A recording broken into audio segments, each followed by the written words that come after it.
我打掉了我的孩子，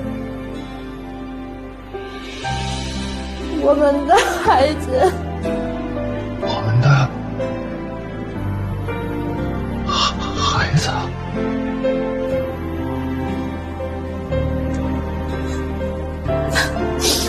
他已经3个月了，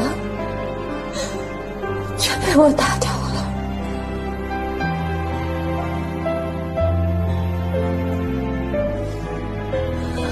我不开心，我不开心，我付出这么多，却输给一条狗。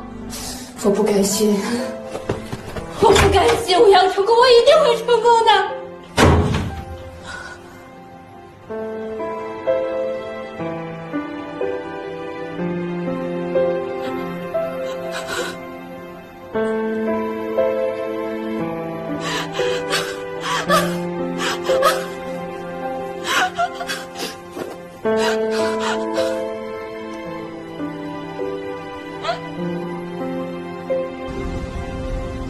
你们2个人和好了吧？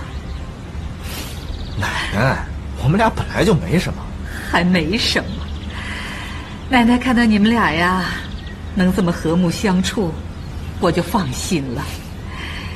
锦溪呢，是我从全国院校的高材生里面选出来的。她的家境虽说不如咱们家，可那也是书香门第，身家清白。你可要好好待人家，你听见没有啊？知道了，奶奶，我又不是小孩子了。你在奶奶眼里啊，永远是个孩子。